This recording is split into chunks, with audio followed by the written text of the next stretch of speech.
Hello, Hi, the one and how are you? only modern warrior.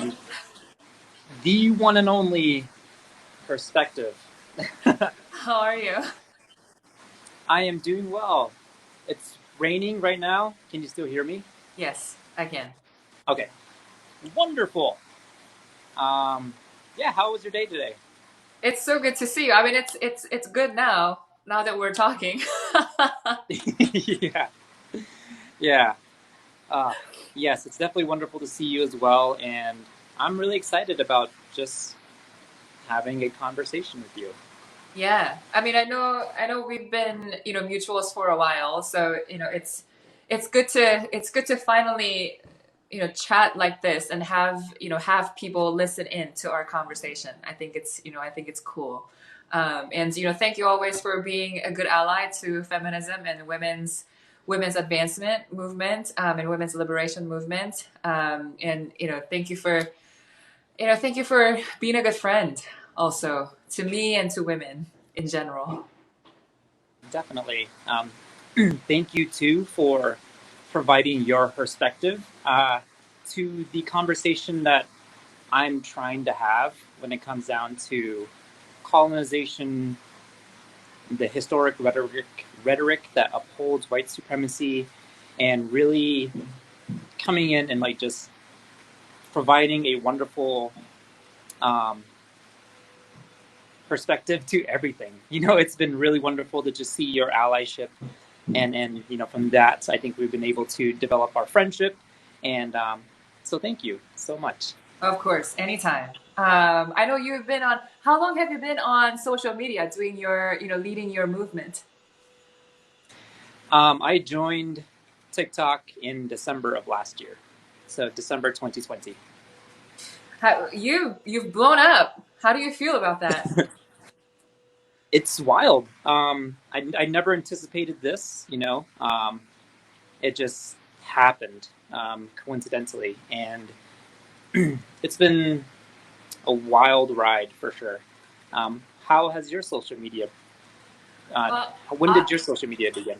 yeah, I mean, I started in February, and I've always been an activist, but I just have never been a social media activist. And my starting point was with TikTok, and you and I share a similar journey in that I didn't think that it was gonna go anywhere, and it sort of did. I mean, you are making a bigger impact on a larger scale than I am, and I just your movement's so effective. It's like whether or not people agree with from a place of white supremacy, whether or not people agree with what you're doing, like it's a very effective movement. So I'm rooting for you, and I've been rooting for you, and it's been amazing to witness your movement really taking off beyond TikTok. And I'm here to support that, and I'm here to make sure that it goes just beyond social media. I think it's cool that it took place. It emerged, from social media, because I think that says a lot about the power of social media activism. But I think your movement, went beyond social media, and I think that's super cool to witness. So I'm here to support that and amplify that. Thank you. I think you do wonderful work as well. Don't say like I'm doing more. Like my impact has been bigger than it. But in that same vein, it's like it has been interesting to see, to like just watch it unravel the way it did, or the way it's still going. And it's been interesting. And outside of like social media, the concept of like colonizer is definitely growing, I feel, and like the conversation is building momentum. Um, and what's been really intimidating for me has been like people are looking in my direction to lead the conversation to go into the next realm. And I'm honestly, as of late, I haven't been on lives. I haven't really posted a lot of like, hey, colonizer rebuttals, only because like I'm struggling with taking this conversation into the next onto the next Mm. step. Does it make sense? Yeah. What would have you envisioned what the next step would be? Like what does that look like? Like have you thought about it? Yeah, so a lot of folks, especially those who completely disagree with me, um, have always come back with the argument that like I focus too much on the past, and that colonization does not happen today. So I would like to highlight that, and they like to rebut ridiculous arguments, and one of them is like, are you not enjoying the benefits of colonization right now? And I would really love to like start focusing on movements today. Um, and one of those things is I feel is going to happen within the next year. And that's when the United States begins to investigate the boarding schools that happen here and start revealing the bodies of children being found in those schools like they are being revealed in Canada. So it's like, how can we begin to mobilize people to start thinking about that and take action when those skeletons are literally um, unburied? Do you what can like I mean I think that this is a vital part of the conversation. I feel like what can to you what's the role of an ally, and what can we do to help your movement? What do you expect from allies at this point in time? At this point, I amplify our voices. It's really difficult sometimes to look at the landscape demographically and come to terms that Native people make up only 2% of the population in the United States. Um, and one thing I keep bringing up too, like on my lives, is that like um, it's really frustrating to be over amplified by other content creators, folks who basically just speak for us. When there are folks here on this app as well as like other platforms who are sending the same message, but people will copy and paste it and to fit their platform, so to speak. So recognize that our voice is very small already, and then to like step into the conversation and like take over removes us entirely from the conversation. So that's one way.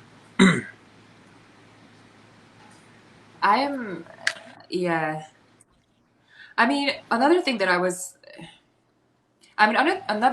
was gonna ask is like I'm in the Asian community, and I think there is anti-indigenous sentiment in every community, and I think turning to our community and say pointing out anytime we see anti-indigenous sentiments within our own community and say like that's not cool and that's not acceptable and that's not how we unite and that's not what we do here. I think that's important. At least what I think. Um, and I think that's that, bro. Like all the institutions that I've been in the higher ed all my adult life. This is that I'm headed to another school for my master's, and this is my fourth degree. And in all those schools, I've only met two indigenous people, two, like two. There's no union, there's no club, there's no association.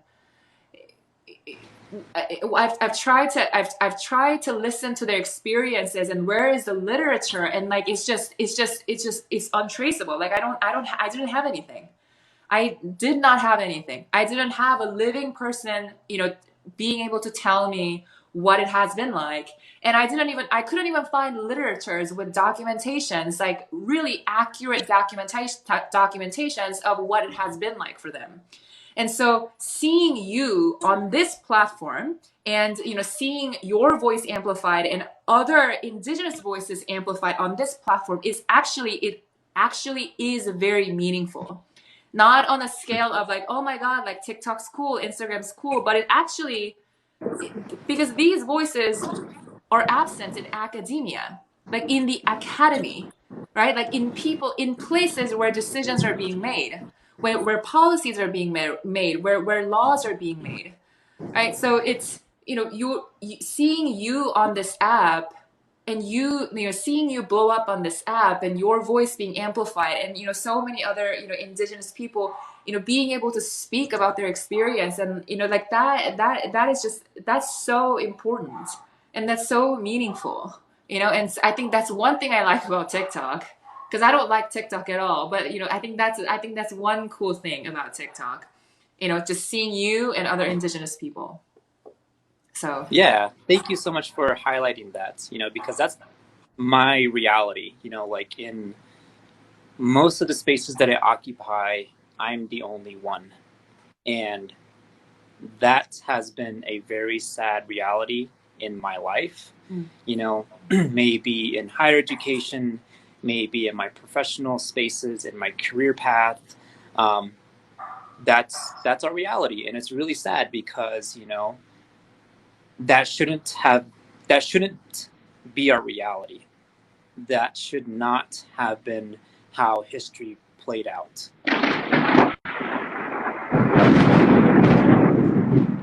the sky really said yes.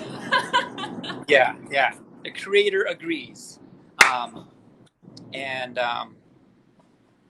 yeah, and to like just see and develop and build a community on TikTok with other indigenous content creators has been wonderful. To see the conversation evolve, and to see others, really step up and like begin to address the anti-indigenous rhetoric, because everything you said about higher education is true in academia. When you read research and literature about indigenous peoples, it is very detrimental. It's always written in a detrimental lens, by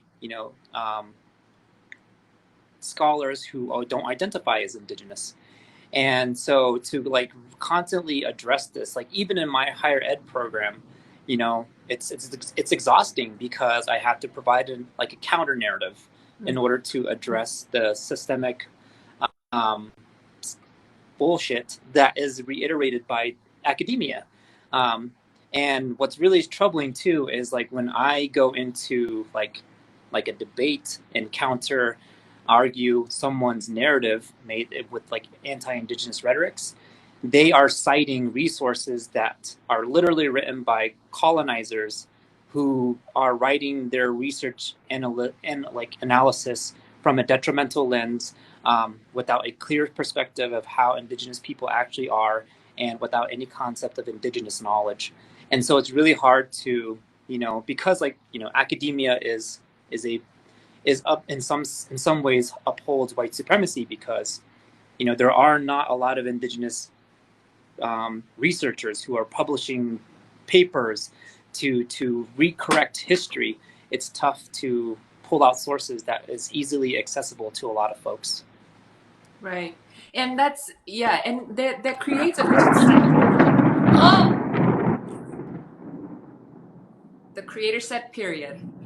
And that creates this vicious cycle, because I studied public policy, and a lot of my friends went into politics, or became attorneys, like, and these are the people who will, who will make governing laws and governing regulations, and if they have not been exposed to indigenous experiences, how can you craft laws and policies that are inclusive of those experiences and of that demographic? We can't, because we literally do not know. So when I say Lance's voice needs to be uplifted beyond social media, I mean it. Like, we can't. I mean, the academy cannot just stand at the expense of indigenous voices and say we're doing something good. That's that we're forgetting about we're forgetting about a host of people who are important. And so when you with your movement, it's just you encompass so many things that are so vital about about our worlds. I mean, the fact that you started in social media and your activism took off from social media, and you are speaking about something that that is not there in the academy and in places where policies are being made, and it all started in social media. I mean, I think that's a story, right? And as as somebody who's being trained to be a journalist, like that's super cool, right? And the fact that you were and the fact that you, on top of it, the fact that from your culture, you have been such a fierce advocate for women, because I know you, and I know you have been such a good ally to women's liberation movement. I think that's just cherry on top. But I think another thing that I wanted to highlight was the two indigenous people that I met in my in my entire higher ed experience. I've been in the academy for all my adult life, and I'll say it again, there were only two indigenous people, one indigenous man, another non-binary. And the what I the and the problem also was they didn't speak to us about indigenous experiences. Like they just didn't know how to. They like we asked, and they were invited, and they didn't. And so I spent all my academic life, like all my adult life in the academy, not knowing where to turn, for the experience that I have no idea about, a very little idea about. And so, you blowing up, and you uplifting other indigenous voices with you, from social media and from the grounds. I really I see the need, and I see the value of what you're doing very clearly, very clearly.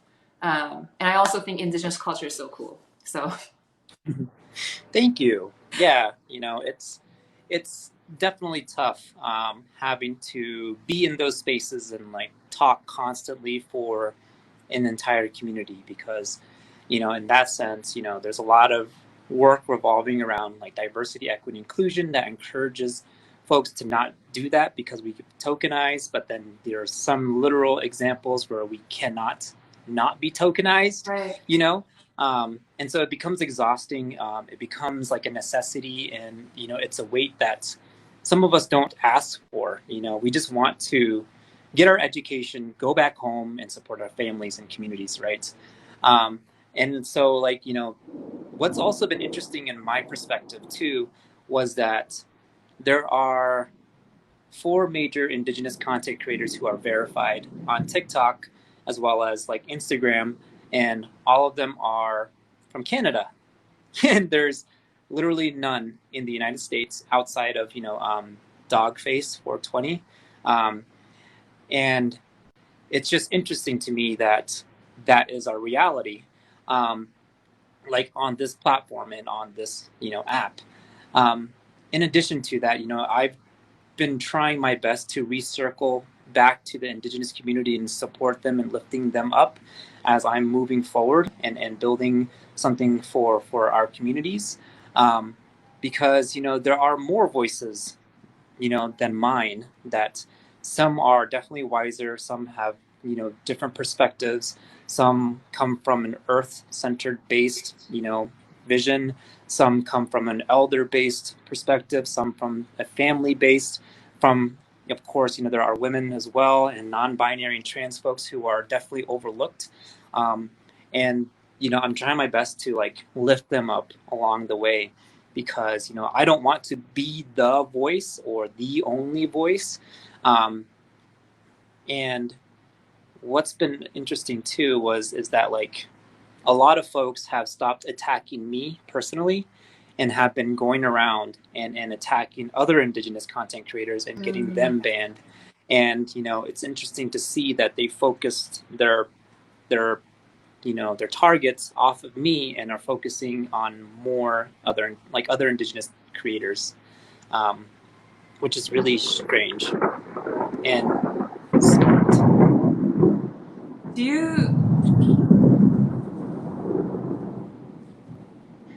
do you feel pressured at all? Like Oh yeah. yeah. Yeah, a lot of pressure. What's your like what are some of your like prominent, pressures that you feel? Um, so first off, right, like I had mentioned before, this was unplanned, Mm, um, and there has been a lot of growing pains that come like in association with like this kind of like platform growth. Um, I have heard grumblings from other folks that like I have forgotten the Native community. I'm not raising as much awareness as I should be. I should be talking about this and not that, and highlight this and not that, and you know what I mean. It's been very much like, and I take that of course with grace, with care and love, because like in this work, we are called in and or called out of love in order to grow. And as much as it has been a very difficult process to adjust to all of the racism and death threats, I needed to begin to focus on the Native community because that is my home. That's where I started, and it's necessary for me to circle back and lift others up with me. And that's my plan now. While, of course, addressing racism and bigotry and folks who uphold self serving white supremacist ideology. So, yeah, I think that's the biggest criticism I've gotten so far. well, um, I think you're doing a lot, and I think you are, as wonderful as you are, I think you're only one person, and I don't think you can do everything by yourself. And I think that's why you have the community that you have, and you have allies that you have. And feel free to tap into us as you need. Um, and I just, I mean, you and I talked briefly about this, but it's like you getting like security system like in your house, like it's just, it's just. Yeah, yeah. Like we have conversations. Like for folks who don't know, like we're actually developing our friendship. As time moves on, like we communicate off TikTok, and yeah, like I literally had to get a very advanced home security system because the death threats were like overwhelming, and I played off on TikTok as if it's not phasing me, but it's real. It's really real, and I've been talking to Evelyn about this, and yeah, she knows. Um, but yeah, sorry to interrupt. No, not at all. I mean, like, and I've been vocal about this. Like, I don't, like, I know you and I have, I know you and I like really want allies in our movement. Like, so for example, like me as a feminist, committed to women's liberation movement, I've openly said this. I've openly disagreed with the fact that, women uniting together is the biggest threat to patriarchy. I think women and men uniting together is the biggest threat to the patriarchy because patriarchy, what it does is it pits men and women against each other. It's a gender war. Like patriarchy creates a gender war. So whenever a male ally shows up and he's genuine and he's making mistakes but he's like learning and he wants to liberate women, like I'm like, oh yeah, because I mean, so many women are problematic. Like there's women for Trump, there are women for women for McCain. Like it's like we can't, we're way too divided. Like we need men in this fight. So like seeing I you to at least to my our my commitment to feminism and women's liberation movement has been you have been really valuable in that way. So when I heard that you were getting death threats, I mean, I thought it was only me. Like I thought people were doing that to me because I'm a woman, like I'm an activist. So and I'm talking about why certain men are problematic. So it's like I just thought like, oh yeah, like of course, like people want to kill me, like, but then like you talked about, Evelyn, like people want to kill me, like, and I'm just like, really, like, that was, it's so me wanting to, me wanting to support you and protect you isn't just, like it is because, you're an indigenous person, and I value your voice, but also, you as an ally to feminist movement and women's liberation movement are so valuable. So I don't think women banding together is the answer to smashing the patriarchy. I deeply believe that we need men, and you have been one of the men who have added so much to our movement.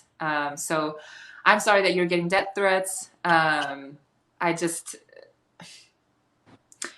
bro, I don't know what to say about that. Like it's just people are insane. Like Yeah, they do. It's men being violent. It's just like that's the only form of communication they seem to understand, which is so stone aged. And it's because of the patriarchy. It's because of this concept of like men needing to be on the top, or the concept that like just because like someone disagrees with you, you automatically begin this temper tantrum. It's like, how did men, specifically men, venture that far away from the concept of humanity and oneness? And it's really difficult to have these conversations or hold space for other men when like that is a really quick resort that they turn to, violence, as opposed to addressing the uncomfortable reality that is currently churning within their guts or in their minds. And and the suppression of their emotions, and then resulting to rage is really, really troubling. And I try my best in my professional and personal spaces to ensure that other men feel safe and comfortable around me to venture into those spaces. And it's hard. It's really hard to support them in deconstructing and decolonizing that perspective, because it's so, just like colonization, it's everywhere, right? mm, If men were fish, the patriarchy is the water. And it's hard to take them out of that environment and show them like, hey, look, you're not swimming in water, you're literally drowning in it. And when you're drowning in it, you're pulling everyone else down with you, and it's not safe. And this is going to eventually be our end, along with, that temper and that rage. And so it's hard to support someone who is literally so far in advance in their life that they're not open to the concepts revolving around decency and common humanity. As an ally, like my approach with like feminism is to support other men. And it's really hard, like I had mentioned, and of course, like I do a lot of internal work to ensure that like I address issues that come up for me. And I try to also rely on indigenous knowledge. Like traditionally and historically speaking, indigenous people come from matrilineal and that's right. matriarchal societies. That's right. So it's like, and there's even men in my community who benefit from the patriarchy and are not willing to address the systemic oppressive ways that benefit them, and suppress and oppress women in our societies. So from your perspective, your perspective, like how can reintroducing matrilineal and matriarchal societies benefit society today? Yeah. Well, so I saw like I wanted to like quickly comment on something that I saw in the comments, which is like I rarely look at comments, but that one caught my eyes. Um, what's the defining characteristic of an ally? I think there are just so many defining characteristics. I mean, willingness to listen, eagerness to listen. It's just like self-reflection, like eagerness to self-reflect, introspection, like all those things. But I want to point out one thing that I've been seeing on TikTok that it has been really bothering me. So many liberal men who say that they're allies to women's liberation movement take the conservative women's clips where they were talking about something problematic, and they just like go in on this woman and say that she's a bitch, like somebody punched her, like all these like misogynistic narrative. Like if conservative women are problematic. Like so many conservative women are problematic, but it's not, they're not there for you, for any man to further a misogynistic narrative. Like, I will not have it. Like, Tomi Lahren is problematic. Meghan McCain is problematic. But for any man to say that they are bitches, like they are, somebody should punch them, like that is not okay. Like, if you seeing women as human beings worthy of human dignity goes out of the window when a woman is problematic, you're not an ally. Like that is like I will stand by these women, like when they are getting attacked by liberal men in a way that is degrading and misogynistic. So I wanted to say that, like, this, just because somebody was like, what is the defining characteristic of an ally, and I just felt like I've been seeing so many men on TikTok who are like that, and I just like, no, every woman is worthy of human dignity. And I would say the same thing about indigenous people. Like, if I'm not so naive to believe that every indigenous person is amazing, and I'm sure there are problematic people in every community, but that doesn't mean that I can go and say, I can call them names, like I can degrade them like that. Like you have to systemically elevate everyone in that community, and still acknowledge that some people in that community, yeah, are problematic. So yeah, like I just wanted to say that because somebody brought that up. But thank you for coming to my TED Talk.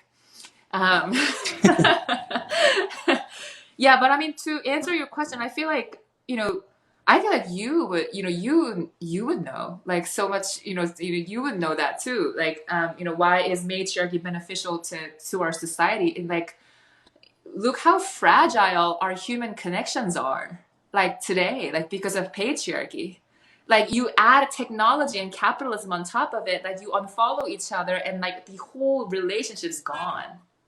Right? Like, we turn away, like, from each other, like this, like we write off each other. We lack empathy. Like, when somebody's making mistakes right in front of us, like we just want to hate them. Like, and we don't have a community. Like, we just discard people. Like, it's all about me, and like, I can't take care of you right now. Like, I have to think about myself. Like, I can't look at you right now. Like, there's no, even our families betray each other. Best friends turn on each other. Like, it's like, oh my god, like, we ask each other, how are you, and we never mean it. Like, there's no, like, our connections are just so weak and so fragile, and it's like it can break like this, and that's all product of white patriarchy. And so I think Yeah. people are exhausted by this. I mean, I'm exhausted by it. So in matriarchy, this would not be a thing. Like, nobody writes anyone off, like, because restorative justice. So that's my take. I'm curious to know your take on it. Definitely. I think the way you're describing relationships is really solely based on capitalism. It's so transactional. It's so extractive. It's always take, not a lot of give. It's always, like, especially like when it comes down to our relationship building on social media, it's transactional. We only develop friendships if it'll benefit our platform. It'll benefit our message. It'll benefit our brand. And so it's really difficult to navigate these spaces and develop relationships because everything is so transactional. It's like you said, everything could break just like that. You can pull your investment out of someone as quickly as, they do something harmful. And instead of like investing in your friendship and in that person and developing them from, a caring and loving space, you're required to withdraw your investment and then move on and invest in someone else in the future who will benefit you more. And, in the end, provide you a large sum of, social credit, which is strange and interesting. And I think I mentioned to you earlier when we were talking, like, I am very selective with who I call my friend, because of that reality. In my personal life, I have like 3 good friends, and that's it, and it's like, and that's just also me personally. I do have a lot of PTSD and like a lot of stuff that I go through in my life that causes me to be very hesitant with opening up to people. Um, because I've been hurt, I've been, people have disinvested in me, and or decided to cut and run when I failed. So yes, what you're saying is absolutely true. And what's interesting though is that you know two out of those three friends are women. Friends who have been there from like for forever. And will always, they just come from a space of not, I'm not necessarily leeching, but they're coming from a space that is like giving, right? And I do my best to ensure that like I reinvest in them as much as they invest in me, um, because yeah, like I grew up in spaces where men were not present, and I was raised by my mother, my aunties, my grandmother, and that was a society that I was very familiar with. And when it came down to developing personal relationships and friendships with people, I gravitated more and trusted women more because I understood that despite everything, so like my biological father left. And that leaves a really difficult reality in my life, and puts a strong distrust in other men immediately and inherently. And it's something that I work through. I go to therapy and I go try to work on these things, right? Because like that, you know, love from a matriarchal and matrilineal background was my backbone, and it's something that I constantly rely on even to this day. Um, and so when it comes down to investing in people, I'm very selective and and accordingly so, right? So yeah, what you're saying is absolutely true. And it's difficult in this day and age to really be authentic and develop those friendships, um, and allow them to grow organically, because it's all transactional. Yeah. I mean,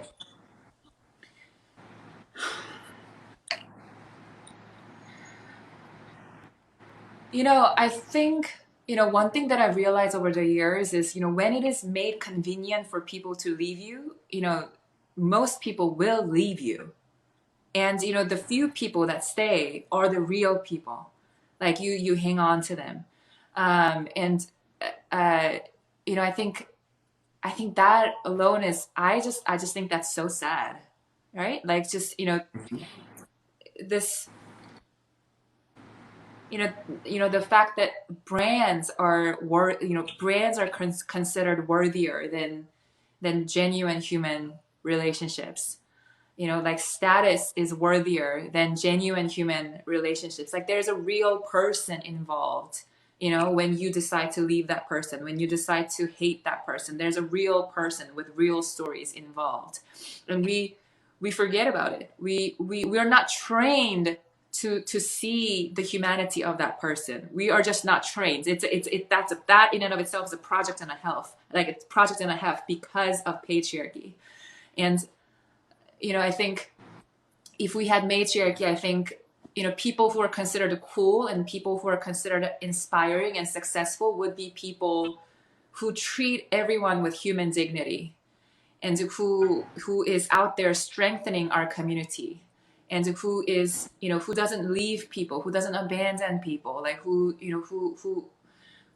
commits to genuine and authentic human relationships that are deep and authentic. um, and so the fact that Jeff Bezos is hailed as a role model for so many boys because he's a billionaire, like that's a problem, right? Like, so whenever the fact that you are rising, right, like you are emerging as a role model, that's awesome, right? Like boys need to see men who are committing to genuine authentic human relationships and stronger community as their role model, and say that's cool. We need to realign our values and priorities.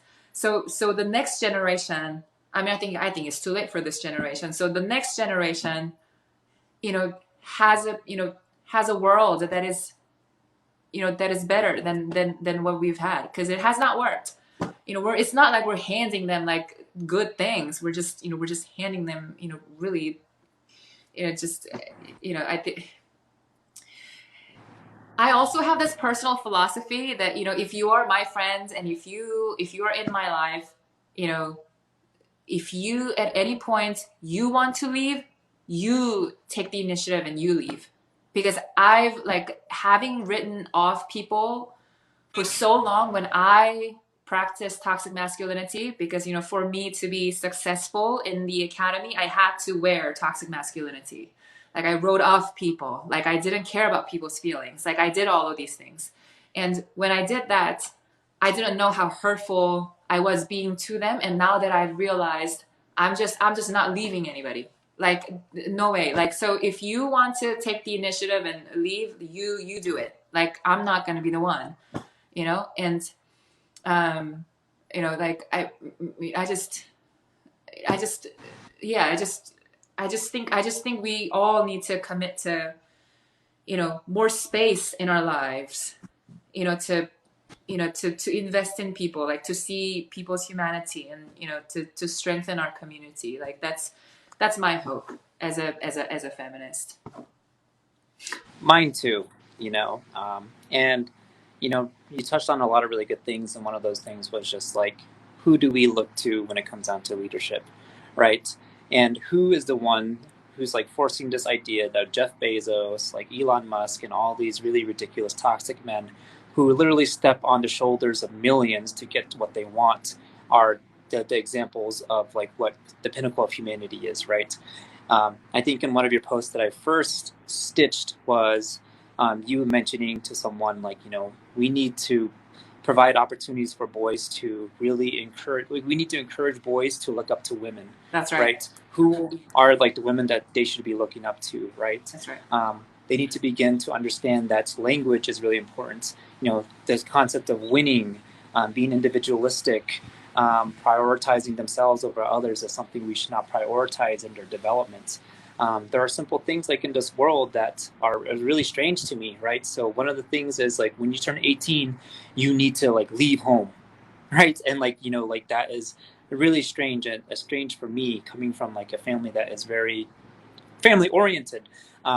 Like people don't just leave the nest that way, and or in the event that they do, they visit regularly. And for an American society, someone who is successful is someone who does not turn to their parents, someone who does not call their parents, someone who does not visit, someone who does not do any of those things. And it's just really struggle. It's a concept for me that was really difficult to work with. Like I wish that wasn't the case. And when it comes down to like leadership and like folks we should be looking to, it's always really difficult too to like only recognize, when we look at history, like only men being identified, right?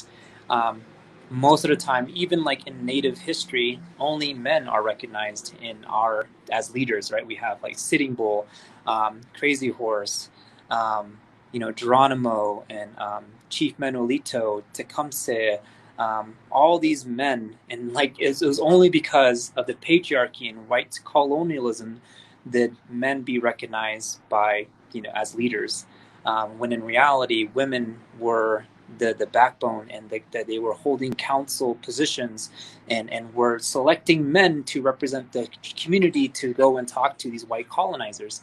And in the event that the men came back and were unsuccessful with sharing the message of the women council, they would remove him and put someone else in there to go and talk to them. And that was the only way that colonizers would communicate with us. Right. It's like if a man came and talked to them. So it's always just interesting how, when it comes down to leadership, when it comes down to identifying folks who are, deemed credible to be looked at as leaders, are always men.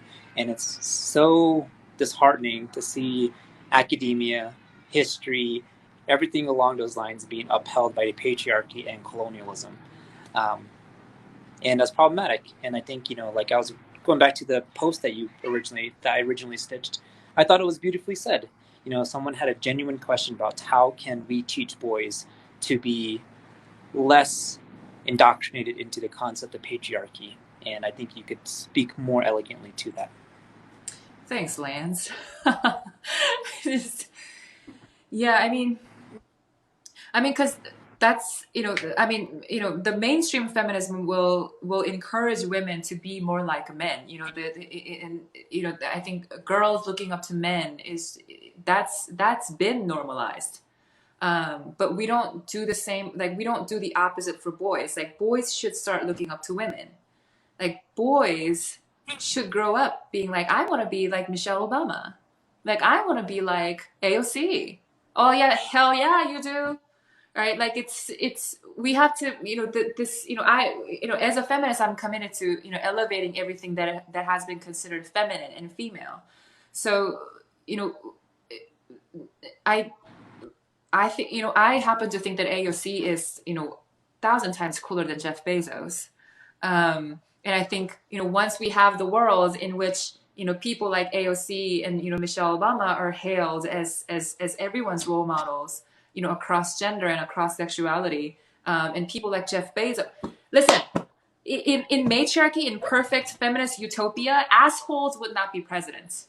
Like assholes, who treat human beings like shit would not be presidents, elected officials, CEOs, like billionaires. Like no, like none of these things would be happening. These things are happening. Like these are, the assholes who treat human beings like shit, being leaders is, that's a symptom of what is wrong with our society. These things are able to happen because we have the world that, our values are just so fucked up.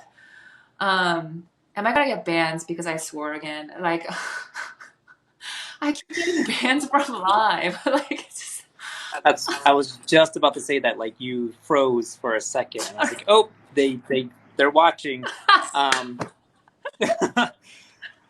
But what you're saying is absolutely true, right?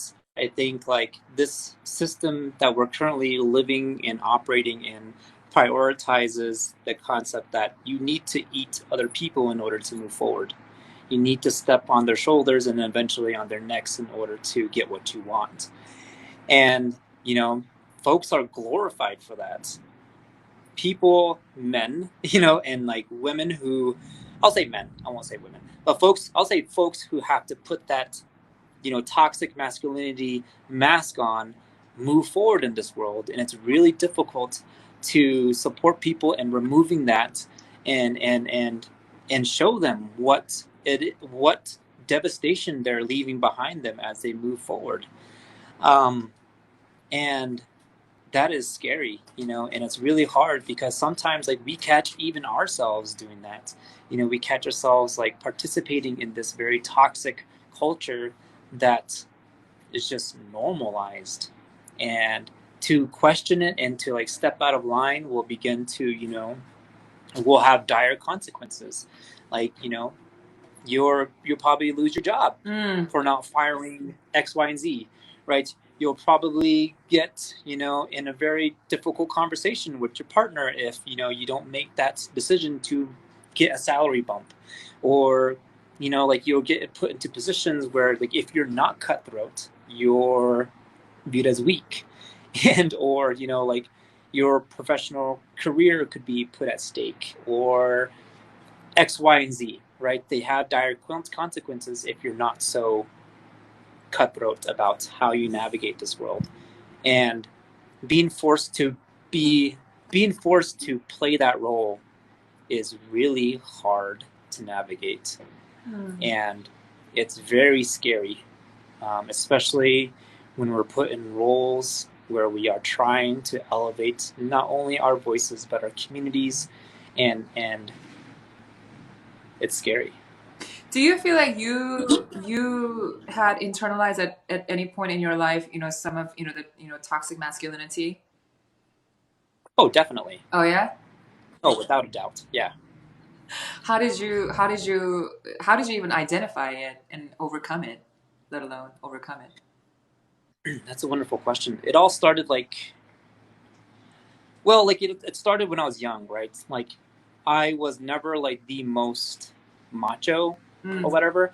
I was always told not to skip, right? Like I was always told not to play with my cousin's sisters. I was always told like X, Y, and Z. And And when I began to grow up, I was fortunate enough to be very close to my mother, and she would have these conversations with me, right, about like relationships and um, things along those lines. And she taught me how to be respectful, to always ensure that like I'm coming from a Native or Navajo lens when I'm approaching people and communities. Um, and then when I really got to college, I really began to dive more into the world of diversity, equity, and inclusion, which was a very wonderful and terrifying experience because I had to really look introspectively at how I was internalizing a lot of these concepts of like masculinity, of how to be a man, of how to navigate spaces where other folks from marginalized identities were currently occupying as well. And so I literally had to put myself in those positions to deconstruct and pull away all of these lenses that were forced upon me. Right, so I would like volunteer to go to Pride and paint people's faces because like I'm pretty artistic. I would go to one community events where a lot of other student organizations were present. So like the Black Student Alliance, the Asian Student Alliance, Muslim Student Alliance, LGBTIQ2A Alliance, right? In these spaces and like really begin to dive into these concepts. And then of course, so like I played sports, and I was really good at it. And in those spaces, you're really required and pushed to utilize violence as a means to dominate someone else, right? And I had to really sit back and think about things like, in the event that I do procreate and I don't know, like if I feel comfortable with these theoretical children I might have to play sports, right? Because it teaches them to use their bodies to conquer other people, and get this really false sense of superiority, and it's strange, so I had to like work through all of that. And of course, I did come from a very not so macho beginning, so I was able to pull it away rather quickly. And then of course, I had to learn how to ask for help. That was a tough one too. So therapy is wonderful. I've been going for about 7+ years now. So just learning to talk about your emotions is really fun and difficult to do. So yeah. Yeah. I mean, I think you said something really important. I mean, the accomplishments right now and success, how they are defined, accomplishment, success right now, how they are defined is how many people do you have power over? Like, how many people have you stepped on?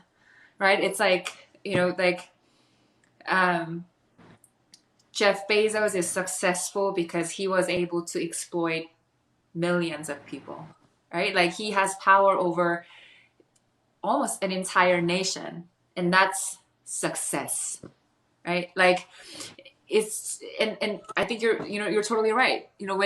That's a dominant narrative in sports. It's more about conquering and domination than teamwork and collaboration. And it's just this concept of winning, like who wins. That whole narrative is what Donald Trump tapped into, which is toxic masculinity. There's a winner and there's a loser, and you better not be a loser. That's not what we do here. That's patriarchy. And I think there's something very addictive about wanting that sort of success. Like it's like, oh, I have one foot, like I have one leg up. I have something more than that person, so I must be good. Like it's like and that goes back to what we were talking about earlier, which is that's a very fragile, but there is no community in that. Like if you're stepping on somebody and that's how you measure your worth and value, then there is no community. Like that person has been stepped over, so you do not recognize that person's humanity. So you and that person cannot have an equal relationship, a human relationship. So therefore, the question of community is out of the window. So all of this is to say that I really Yeah. fucking hate patriarchy. Like, Yeah, yeah. It's also very interesting too because like this was something that like happened a lot like in college, which was really strange.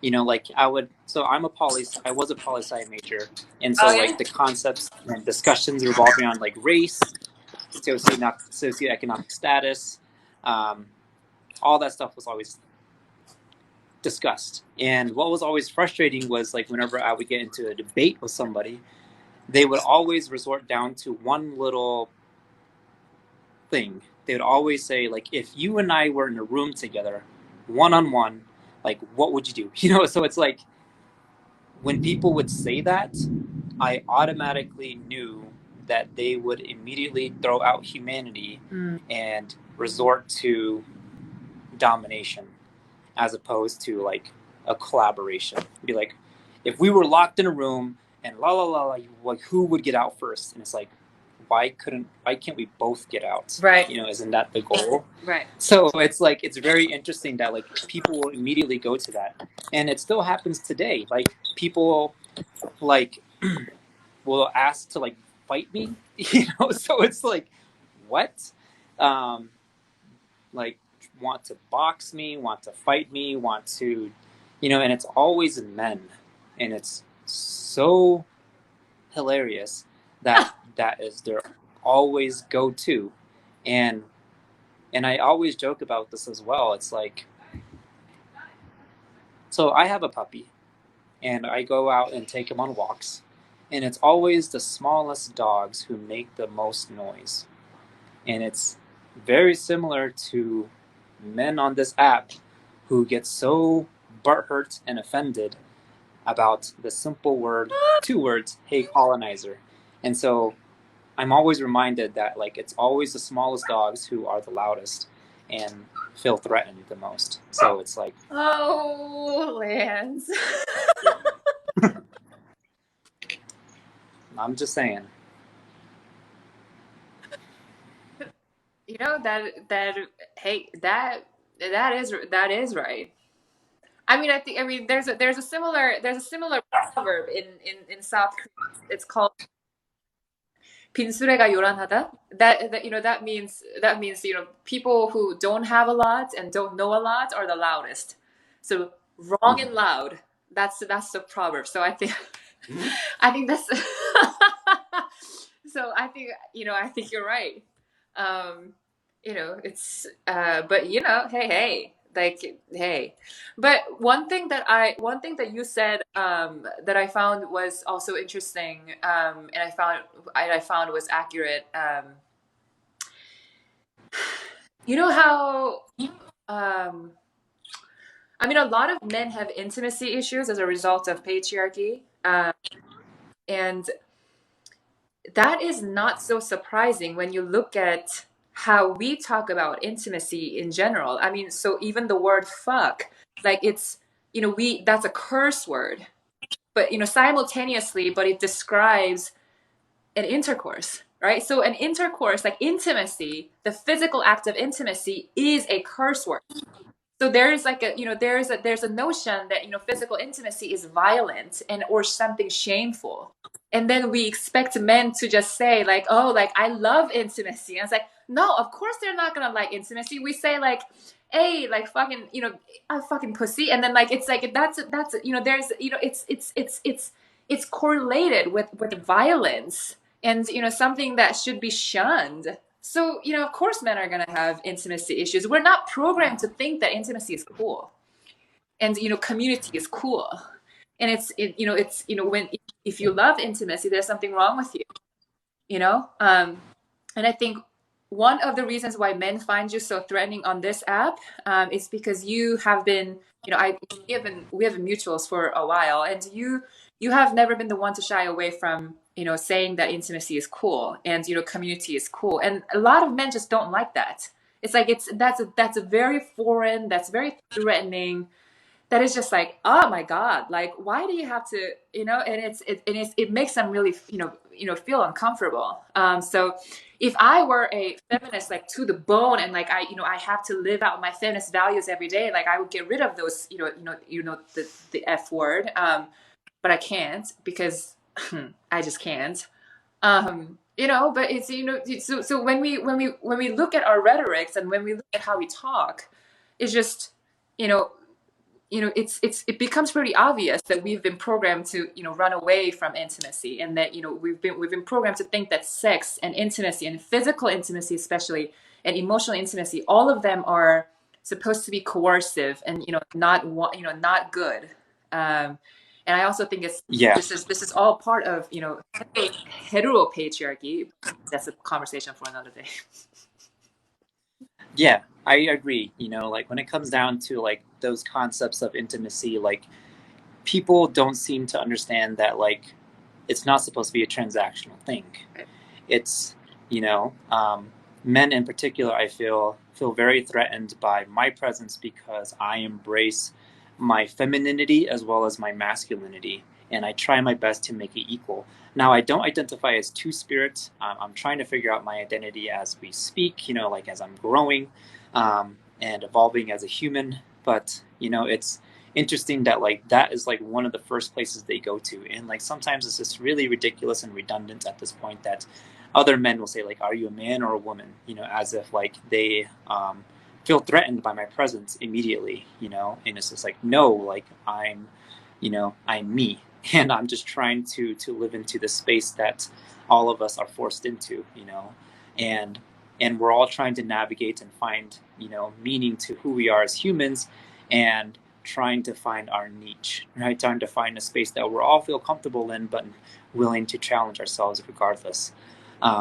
And so when it comes down to like intimacy and language revolving around that, it's really interesting to see, folks, men specifically, use language and body language as well to feel like they need to dominate intimacy, or like they need to fake intimacy in order to gain and manipulate emotions of folks who they are attracted to, and or try to find ways to be transactional with them physically.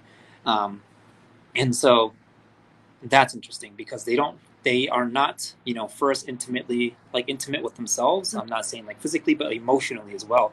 Like when it comes down to intimacy, you need to be really in touch with your emotions. Like you really need to learn how to to address those feelings, those difficult feelings that are churning within you, and in order to be openly intimate with other people, may that be family, may that be friends, may that be a partner, and and then of course that also translates to, in the event of procreation, begins to trickle down. I hate that word. Or I'll say like go to be taught to your children, and then like those boys who they create begin to develop behaviors and manners that reflect their fathers. And if they are not willing to, if the father is not willing to work on themselves first before engaging in a relationship that will result in procreation, then they are perpetuating a system of neglect to not only themselves but humanity, neglect in their relationships with the person who they are deciding to procreate with, and neglect of the child that they begin to raise and develop, and then that little human runs into the world perpetuating the same systems that their father neglected to address within themselves. And so like for me, like intimacy is that it goes beyond the physical gratification of intimacy, but it has to become like a personal endeavor that begins with introspection and therapy and and breaking generational curses. So yeah, Yeah. it's I mean, it's a lot. yeah. And you're right, because men in patriarchy are taught to perform and not connect.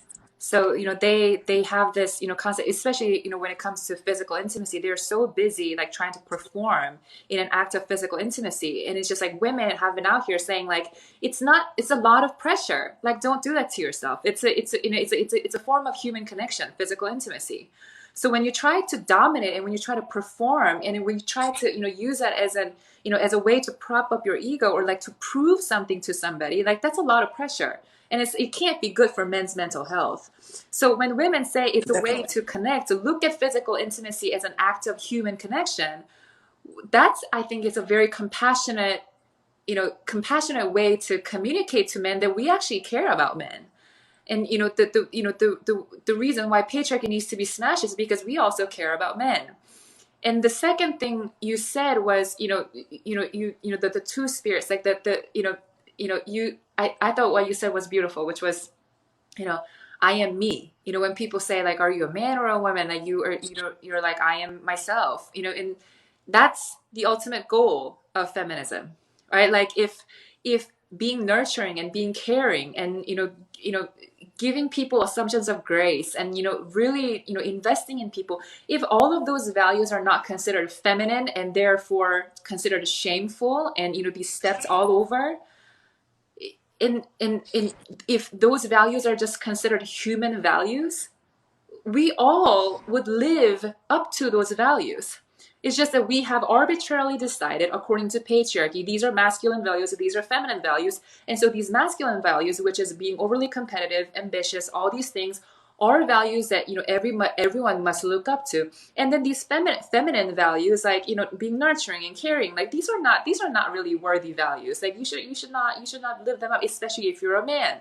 So it's like, no, but these feminine values are just human values. Everyone should have them. So, a man like yourself, just, embracing intimacy and embracing emotional vulnerability and openness and kindness, that's not only, he's not only just like being a man, but he's being a human person, right? Like that's the goal of patriarchy.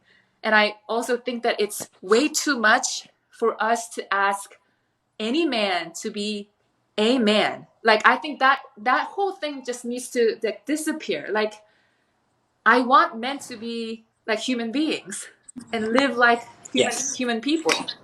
Like I don't want anyone to be like a man. Like I don't even know what that means. You know? So, Yeah, I agree. I would like to touch on a few things. Like men are pressured by other men to, like you said, perform. It's, like men go to the gym because these men magazines created by men, written by men, tell them they have to look like this because that's what men think women like to see.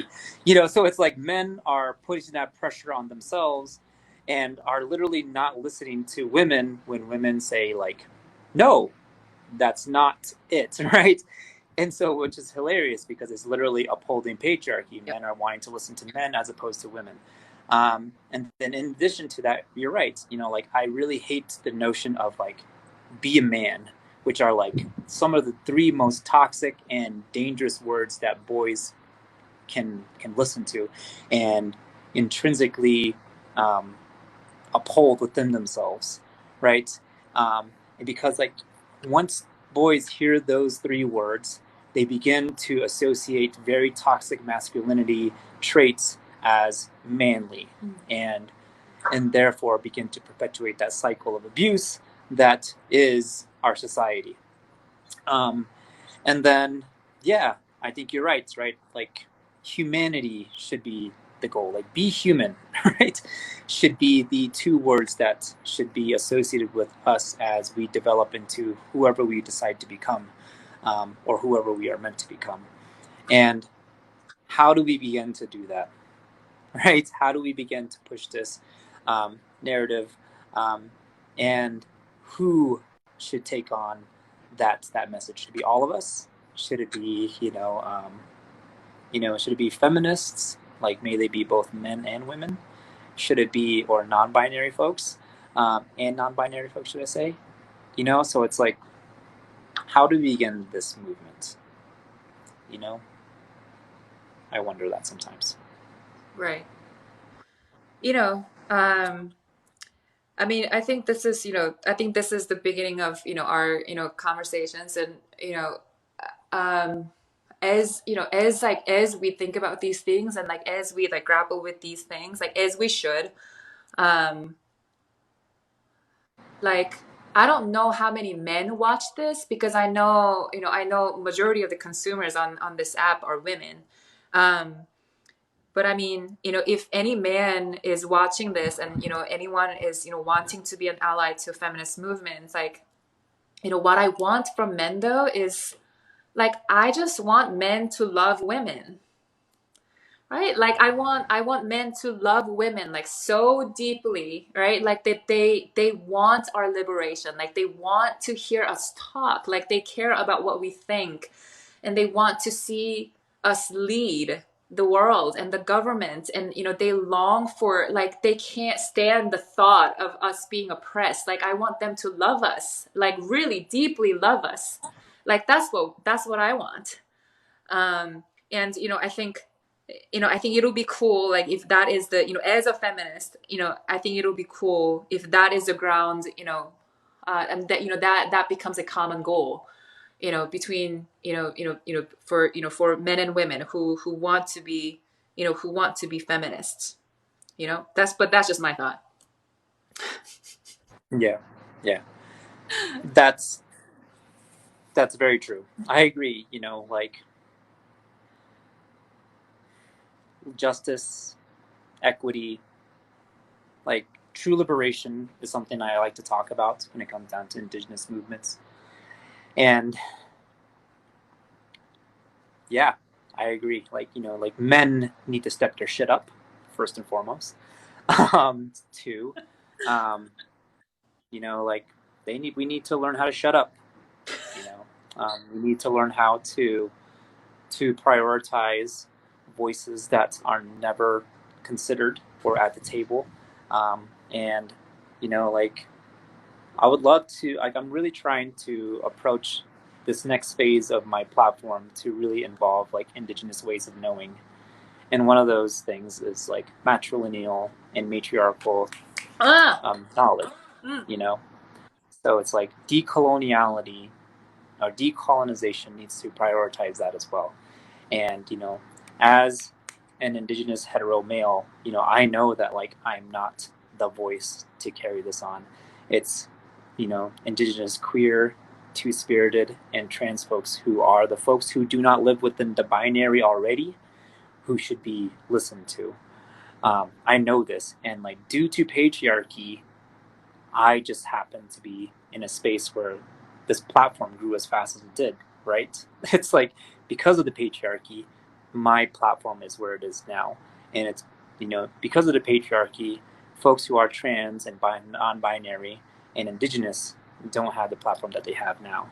And so it's like that is how it is currently playing out. And my goal is to raise those folks up and ensure that they have a voice and that their voices are heard and valued and cared for and loved. Just like you said, right? We need them to feel loved, and people need to, men in particular, need to want that. And until they get over this strange superiority complex that has upheld them for centuries, and recognize that they have a very intrinsic role in the dismantling of the system, um, do I think that like they'll begin to actually support the change that is necessary. I don't know, I think I rambled on there for a second. No, not at all. Everything you said was gem. I mean, I want to, I want you to know that, like, I believe that, our liberation, women's liberation, is deeply linked, and intertwined with your people's liberation, especially knowing parts of your culture. And, you know, thank you for, thank you for sharing with me, what this has been like for you, and, allowing me to, grow as an ally, and, teaching me about your culture, and having this, conversation where people can, listen to, your experience and your perspectives on things, that are highly valuable. And, I just know that, I just know what you're doing is so important. And even in the context of my own experiences with the academy, what you are doing must continue. So if there's anything we can do or I can ever do, on top of what I've sort of been doing already, just holla and let me know, and I will be there, at your corner. Yes, thank you, and likewise. Your movement is just as important as mine, and I'm here for it. And let me know how I can support. I am down for the cause. Um, I'm down for the end of patriarchy, and you know, um, it's necessary because our sense of humanity is currently in a state of emergency. I feel, and it's scary. Yeah, it is. And thank you for being a good ally, and thank you for showing up for women, and for me and for your people. Please continue doing what you're doing, and please never stop. I definitely won't stop, and you as Yay! well. Don't stop. And yeah, we'll do this again very soon. May it be over Zoom, just the two of us, or some folks were like, "Hey, you should start a podcast with each other." I'm like, but yes, I'm here for it, and I really appreciate your voice. You're ridiculously knowledgeable, and I really appreciate that. All right, we the the all the people who are watching you right now, Lance, send you so much love. We love you, and I don't think I don't think I say I don't think it's an understatement, to say that you are making an impact on our lives each and every day. So we love you so much, and we will protect you. So please let us know what we can do. I will definitely. All right.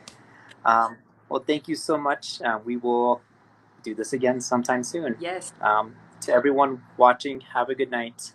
Stay safe. Wear your mask. Wash your hands. Don't let your guard down. Um, and yeah, look out for humanity. All right. Bye, everybody. Bye, y'all.